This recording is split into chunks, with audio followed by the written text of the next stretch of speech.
NLP is set up on the principle of win-win and more on the idea or the concept of collaboration and really working that 1 and 1 equals 3.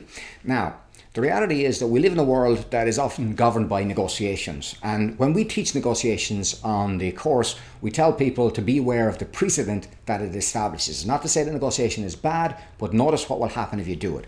Let's do a simple example. Let's say, for example, someone comes to our door and says that they want to do a course. And the course is 1,500 quid. And then we say to them, okay, so this is the price of the course. And they say, well, the guy down the road charges 1,200 quid. Can you do me a deal? And we to and fro for a bit, and eventually we settle on a deal of 1,350. Now, already what I'm doing is setting a precedent, because the next time that person comes to do the next course, their starting price is not going to be 1,500. It's going to be 1,350, and they're still going to look for a deal. So now I'm on a fast race to the bottom, and my profitability is going to suffer, which will shift my market, shift my price, shift my profits, and affect my motivations. Let's begin to look at it from a different point of view. Let's assume that I say I'm not going to negotiate. So a person comes along and says, okay, how much is the course, Brian? It's 1,500 quid. That's a bit too rich for me. That's the price that it is. But the guy down the road, he charges 1,200 quid for the same service. Well, now, I don't know whether it's the same service, and I don't know how he's come up with his costs, but only he can explain that. I do know, however, how I've come up with my costs. And my costs are dependent on basically how much it costs to deliver the course and the quality of service that I can provide as a result of that.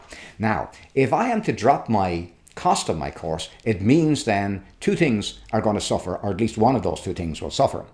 Either the quality is going to suffer, or the service itself is going to suffer. Because if I drop my price, then my motivation is going to be impacted. Basically, I won't feel that it's been fair. I'm not being fair to myself. And how can I be as motivated as I'd like to be? I hold myself to my standards. I am proud about my standards, and my reputation is built on quality of service, basically, and delivering the product effectively. It's for those reasons that I've come up with these reasonable prices.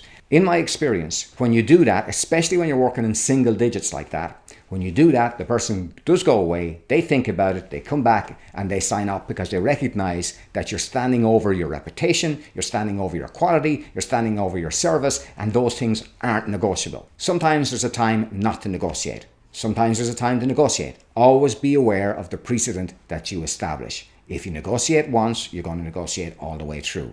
If you'd like to understand a bit more about negotiation and collaboration, perhaps you'd like to join us on one of our courses.